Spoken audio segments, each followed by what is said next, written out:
Warning: the following video contains strong language which may be offensive to some viewers or inappropriate for children. The content within this video is intended for mature audiences only. Greetings, my dear boils, ghouls, and other creatures of the night. My name is Crypt, the god of grim literature, and today, just like the title suggests, I'm gonna tell you all the facts about movies and television. I always want to make a video like this since, I like to say, spring of last year, but I never got around to it because of reasons. Yet this video you're seeing right now is inspired by these videos by Joy Engelman and other YouTubers. Now, without making this intro much longer, let's get to it. Xyzzyx Road. I know it's not called that, but I think it's very hilarious. But anyways, Xyzzyx Road is a thriller film that hit theaters in 2006 that starred Katherine Heigl. It is not well known for its action, character development, narrative, or anything similar to like that. Oh, no. Xyzzyx Road is known for it being the lowest grossing film in United States history. This movie cost $2 million USD to make, but earned back 30. That's right, 30. And say a bomb is an understatement. It also would have been ranked lowest in alphabetical order, but that title has to go to Xyzzyx that came out in the same year. Alright, it's currently 5:30 in the morning, so I gotta make this one very quick.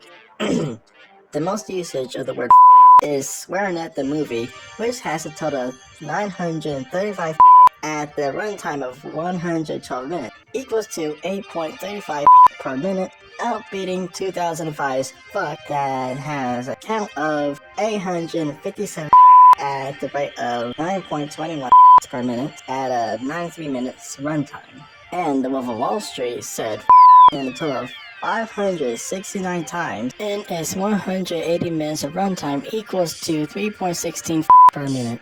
This has been Cryptina, the goddess of grim literature, and this is the swear count. On October 14, 1888, Louis Le Prince made and directed Roundhay Garden Scene, and for a while it was believed that this film is the first movie in the world, but that title has to go to The Horse in Motion, which debuted on June 15, 1878. Roughly a decade earlier, which was directed by Edward Muybridge. It showed over 10 pictures of a black man riding a horse, then spliced together to simulate movement. If you think about it, this is literally the original motion picture. And if you really want to think about it, The Horse in Motion doubles as the first stop motion movie in the world as well. And the longest film in the world is 1987's The Cure for Insomnia, and its runtime being an epic of 87 hours. And that one was directed by John Penny. The most dangerous film ever made was 1981's Roar. Despite being marketed as an action comedy at the time, many actors, including the director's wife and son, required stitches during their respective lion scenes. There's a lot more to say about this, but I think Cynical Review's video about this film in the description below will explain it way more better than I could, so check him out if you have the time. We all heard of the American director Martin Scorsese before, yeah? Well, in one of his films, Casino, it earned the most dialogue used in a single moving picture with 607,608 words in total, most of which were improvised by the actors James Woods, Joe Pesci, and Robert De Niro. For the rest of this list, I will go over the facts about TV shows, one of them being Turn On. It was so bad, so egregious that it was cancelled in the middle of episode 1, mainly because of absurd content that may or may not involve religion or race, and I'm gonna stop right there. Following the theme of cancellation, let's talk about a show that was cancelled before a single season kicked off. Starting with Good Grief, and buckle up, this one is gonna be a long one.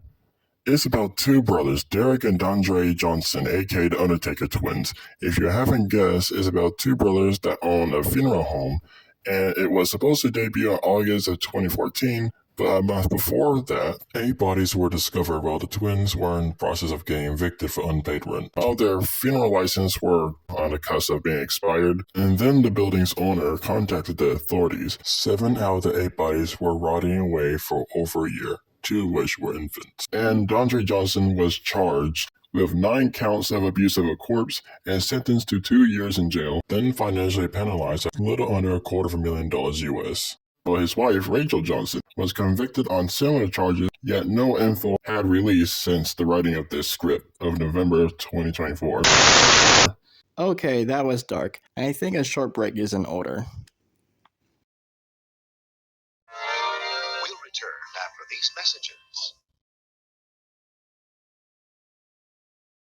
Sup bitches and bitches, it is I, the MemeKeeper. CryptPrime is currently using me as a Theosophic extension to promote his own Newgrounds page, all of which may or may not contain pieces of lore. So who knows, he might even make a video game over there or something. That which also may or may not contain pieces of lore. But hey, drop on by and show us some love in the description below. And just like SpongeBob, I'ma head out. Now, back to our program. I've returned. Let's finish this list. Raw Time was a public access TV show about music, but that didn't make it so memorable. Oh no.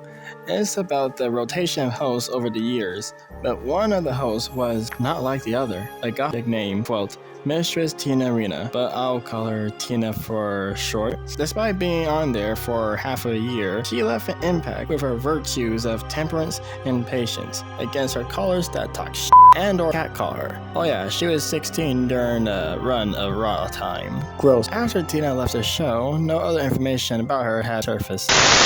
Pink Morning Cartoon is an infamous animated series on the internet. If you're a Blair and George fan, you would know it was made by Ella Flowers, who produced numerous videos similar to Pink Morning Cartoon in Columbus, Ohio. Only in Ohio, am I right? No, but seriously, the true title of this animation is called Kids Fun Festival. And if you told me what it's about, I have to say I have no sodden clue. It's alleged that there are supposed to be other tapes supposed to go along with Kids Fun Festival. However, according to Ella's granddaughter, she accused her cousin of stealing them, but who knows at this point. For the final segment, I'm gonna talk about anime. And to be honest, I wasn't really gonna add this in the video, but after reading all the scripts, I just decided to say, fuck it, I can do it anyways. Hug Pretty Cure, aka Hugto Precure, or Hugata Pretty is a Japanese magical anime produced by Toei Animation. This anime was written and made by Izumi Todo, the same person who made the manga of the same name. At the time of writing this, Hug Pretty Cure only has one season with 49 episodes in total. The first one aired on February 4th, 2018, and the last one aired on January 27th, 2019. Then on February of the same year, Star Twinkle Precure premiered. Wow, talk about creativity. Anyways, and why am I telling all of y'all this? Well, two of the animes I mentioned are part of a Pretty Cure franchise, and the 22nd Pretty Cure series is coming out sometime in 2025 with the title Kimi to Idol Pretty Cure. Okay, so at the time of editing this, the trailer for Kimi to Idol Pretty Cure is up and it's coming out of February of this year. Just thought it's fun to add that. Well, that same franchise has a total of 22 films underneath its belt, and the latest one, oh god, that's kind of a long title, let me just... Wonderful Pretty Cure, the movie, a grand adventure in a thrilling game world.